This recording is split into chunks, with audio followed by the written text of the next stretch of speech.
এখানে আরেকটি অন্তরীকরণ ম্যাথ দিল, সেই ম্যাথটি হচ্ছে y = x to the power 1/x। আমাদেরকে বলতেছে ddx of y সমান কত সেটা বের করতে বলতেছে। আবার এখানে একই কথা একটু বলি, সেটা হচ্ছে দেখো আমাদের এখানে নিচেও আছে চলো, উপর আছে চলো। কেমনে বুঝলাম? এই যে x আছে সেই জায়গায় জন্য। তো যখন আমরা দেখব উপরে x আছে কোনো সংখ্যা নেই, যদি m n 5 37 কিছু দিত, তাহলে আমরা এখানে x to the power n এর সূত্র অ্যাপ্লাই করতাম, বাট এখানে সেটা পারতেছি না। তো আমরা যেটা করব সেটা হচ্ছে এখানে লন নিলাম। লন কেন নিলাম স্যাররা? দেখো এখানে লন নিচ্ছে হচ্ছে আমি যখন loan a to the power n বলি তখন সেটা সামনে চলে আসে, পাওয়ারটা সামনে চলে আসে। এই পাওয়ারটা সামনে যে চলে আসে আমরা সেই নিয়মটা ফলো করার জন্য করলাম।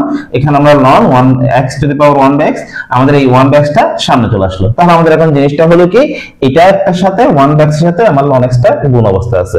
এর পরের ধাপ আমরা কি করলাম, উভয়পক্ষের ddx of ddx এটা আমরা অপারেটরটা নিলাম। এইটুকু পর্যন্ত করার পর আমরা এখন একটু দেখি কিভাবে করতে পারি।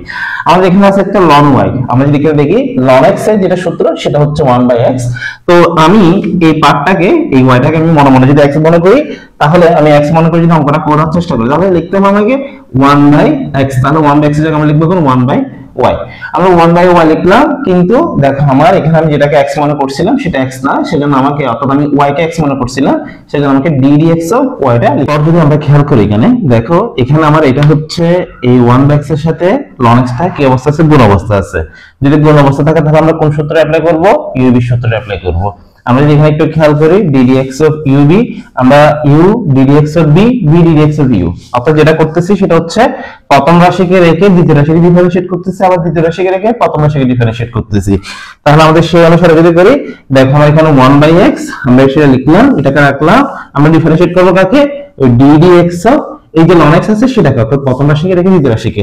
আবার কি করব আমরা, এই যে আমাদের ln x টা আছে সেই ln x টাকে রাখবো, এরপর কি করব আবার ddx of যে 1/x এটাকে রাখবো। এটা করলাম। এরপর দেখো আমরা কি করব, সেটা হচ্ছে 1/y, এখানে হচ্ছে ddx of y এটা লিখলাম, এখানে 1/x এটা লিখলাম। দেখো আমাদের এই ln x থেকে ডিফারেন্ট করলে কি হয়? ln x ডিফারেন্ট করলে হয় 1/x। সো আমরা এখানে 1/x এটা লিখে দিচ্ছি।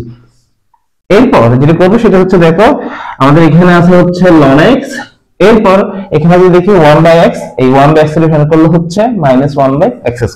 তো আমরা সেটা লিখতেছি -1/x², এটা লিখলাম। লেখার পর আমরা একটু দেখো, এখন যদি আমরা একটু হিসাবটা করি তাহলে কি আসে দেখি। দেখো 1/x যদি গুণ করি, 1 1 গুণ করলে 1, আর এখানে আসে x², এখানে প্লাস মাইনাস, এখানে আসে হচ্ছে ln x/x²। এখন আমাদের এখানে কিন্তু আমাদেরকে বের করতে বলছিল ddx of y, আমরা ddx of y টাকে রেখে দিচ্ছি, আর এখান থেকে যেটা করব সেটা হচ্ছে y টাকে আমরা এখানে গুণ করে দিলাম উভয়পক্ষে। এখানে উভয়পক্ষে যখন গুণ করে দিলাম, তারপর কি আসে দেখো, এখান থেকে আমরা কিন্তু লসাগু নিতে পারি। আমরা যদি এখানে লসাগুটা নিই, তাহলে দেখো আমরা এখানে যদি করে ফেলি অঙ্কটা, তাহলে সেক্ষেত্রে আমরা পাই এই যে y যেটা হলো, y সমান কি ছিল? x to the power 1/x।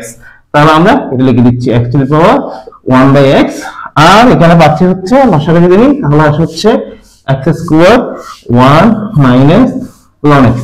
এরপর যদি খেয়াল করে দেখো, এখানে x এর উপর আছে হচ্ছে 1/x, এখানে x এর সাথে আছে হচ্ছে 2, তাহলে আমরা যেটা করতে পারি সেটা হচ্ছে বিয়োগ, ভাগের সব পাওয়ার বিয়োগ হয়, তাহলে x to the power 1/x - 2, আর এখানে লিখবো হচ্ছে 1 ln x। এই হলো আমাদের অঙ্কটির आंसर।